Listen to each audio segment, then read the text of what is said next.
தியானத்தினுடைய பீடமாக விளங்குவது காஞ்சி காமாட்சி அம்மனுடைய அந்த சக்தி பீடம். பல்வேறு சக்தி ஸ்தலங்கள் நம்முடைய தமிழ்நாட்டில் இருக்கின்றன. சமயபுரம் மாரியம்மன் தொடங்கி கோட்டை மாரியம்மன் திண்டுக்கல்ல இருந்து என்று பல்வேறு இடங்களில் இந்த அம்மனுடைய வழிபாடு, அங்காள பரமேஸ்வரனுடைய வழிபாடு என்றெல்லாம் சிறப்பாக நடைபெற்று வருகிறது. மேல்மலையூரிலே நடைபெற்று வருகிறது. இப்படி பல ஊர்களிலே நடைபெற்று வருகிறது.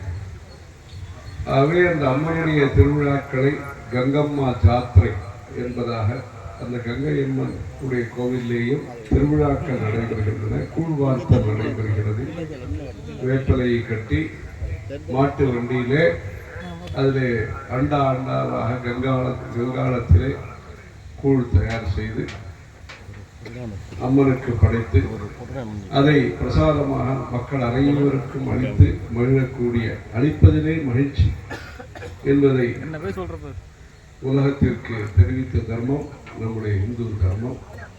அப்படி பல்வேறு ஊர்களிலேயும் இந்த அம்மனுடைய திருவிழாக்கள் நடைபெற்று வருகின்றன. கிராமிய கலைஞர் அந்த இது போன்று பாட்டுகள்லாம் பாடி அந்த கலை நிகழ்ச்சிகளுடன் அந்த அம்மனுடைய யாத்திரை திருவிழா நடைபெற்று வருகிறது. பவானி அம்மன், பெரியபாளையம் அம்மன் என்றெல்லாம் நடைபெற்று வருகிறது. அதிலே கன்னியம்மனுடைய கோவிலாக பெயரும் இந்த அம்மனுடைய அருளோடு பலரும் கன்னியப்பன் என்றும் கன்னியம்மா என்றும் அம்மனுடைய பெயரை வைத்து பக்திபூர்வமாக கொண்டாடி வருகிறார்கள். இந்த கோவிலே உற்சவ மூர்த்தியும் அமைந்திருப்பது சிறப்பு. பஞ்சலோகத்திலே கன்னியம்மனுக்கு அந்த ஊர்வலம் உற்சவத்திற்காக உற்சவ மூர்த்தியும் அமைத்திருக்கிறார்கள். அது ஒரு சிறப்பு அம்சமாக இருக்கிறது. பல்வேறு சக்தி சந்நிதிகளை இங்கு அமைத்திருக்கிறார்கள். வாராகி அம்மன், பிரத்யங்கிரா அம்மன், அதே போன்று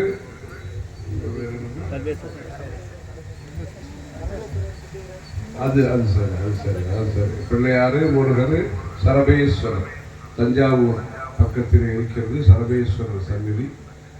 அந்த தாராசுரம் என்றெல்லாம் இருக்கிறது. அந்த சரபேஸ்வரருடைய சந்நிதியும் அமைத்திருக்கிறார்கள். வாராகி அம்மன், குபேரர், லட்சுமி குபேரர் என்றெல்லாம் அமைத்து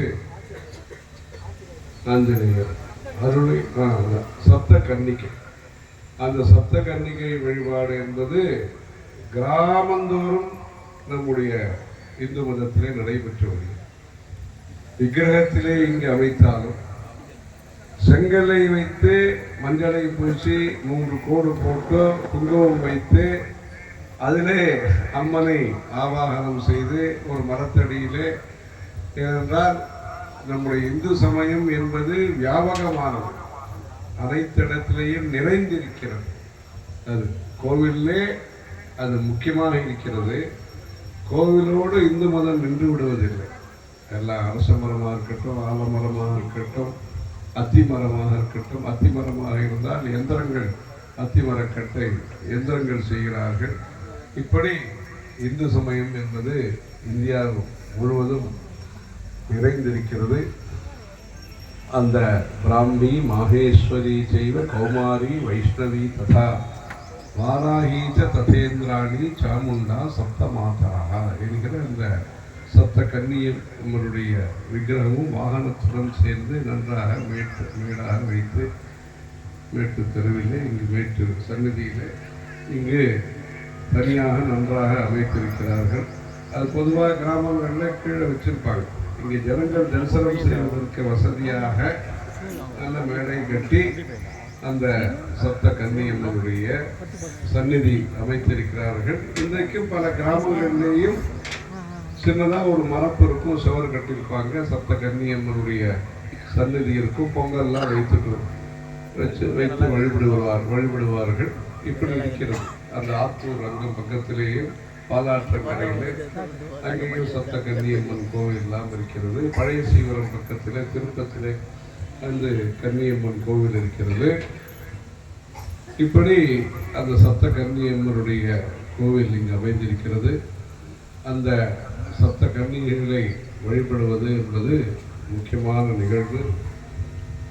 அமாவாசை மற்றும் பௌர்ணமி என்பது இந்துக்களுக்கு முக்கியமான நாள்.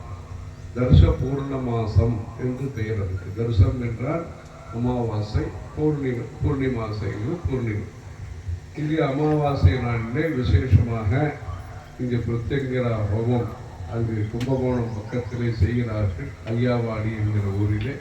அதுபோன்று இங்கே இருக்கக்கூடிய அமைப்பின் மூலமாக ஹோமகுண்டம் அமைத்து இங்கேயும் விசேஷமாக நடைபெறுகிறது அமாவாசை என்று சொன்னார்கள்.